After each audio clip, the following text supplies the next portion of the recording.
Sweet. Now we've resurrected the Cressida from the depths of the forest. We actually pushed it back because it's got no brakes.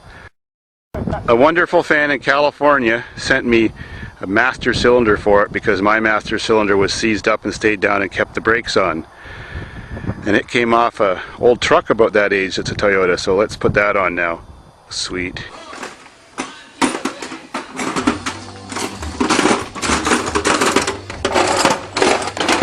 Changing the brake pads. So yeah, just to let you guys know, I'm the one that called my dad to tell him that he should get that car. So hope you guys enjoy that. And thank me later. Okay, now we're ready to install the California master cylinder onto the Cressida. Here's what's wrong with the old one. If you look in there, you'll see the blue piston is down a ½ inch. Well, that's what happens with this car. Every time you put the brake on, the brake stays on. And it's got front brakes only, so that just makes the rear wheel spin and nothing happens. So this one, see, the piston works great. It's from dry, sunny California. So now we gotta bleed it and reinstall it.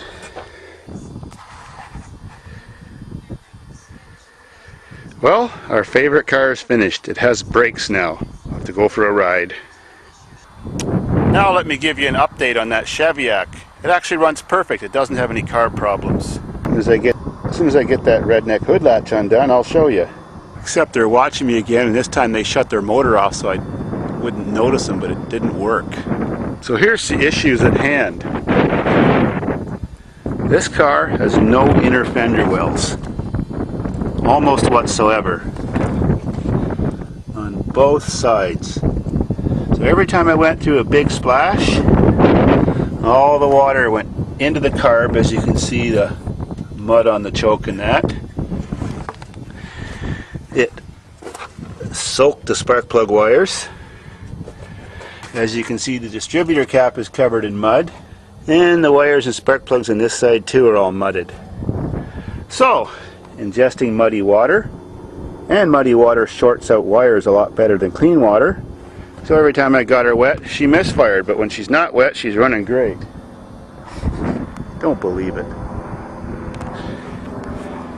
So, I did clean my carb last fall. That's why she's running so good when she's not wet. So everything's sweet. I just forgot to put an air filter on that day.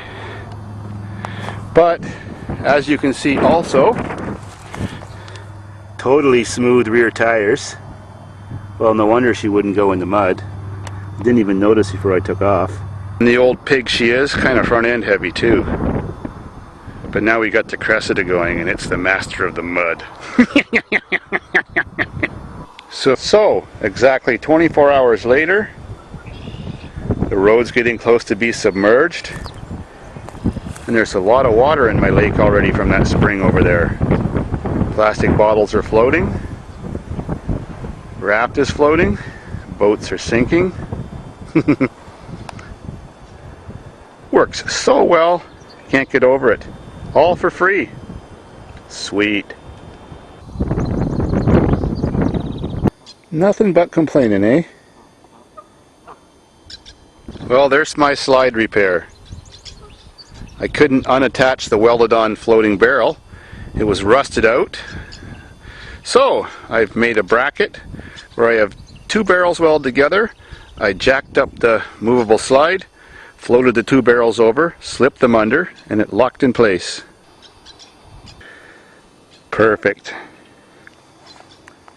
And Sam Shelton from Gig Harbor, Washington, one of my devoted fans, sent me that Canada flag last year that he's had sitting around he didn't know what to do with in the United States.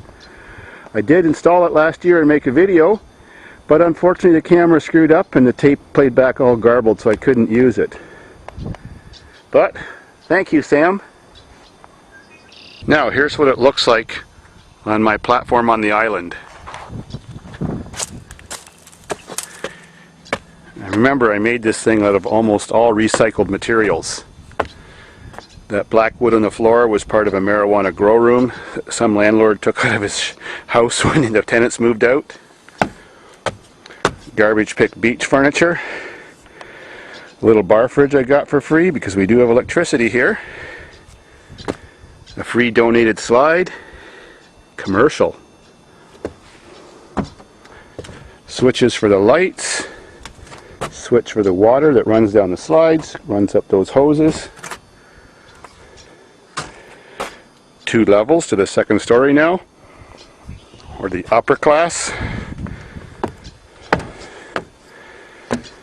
The wind took off my umbrella. And of course an entrance to the upper slide, the fast one, right in line with Sky Hill. Cool.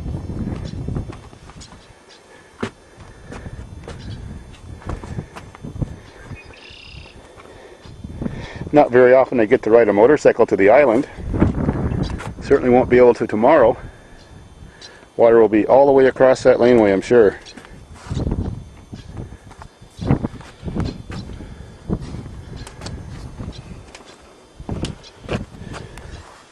Got my speakers for the stereo system covered in plastic. Stereo system's under the floor. It stays here all winter time. Keeps working. I'll show you. So, if you want some tunage, you walk this way.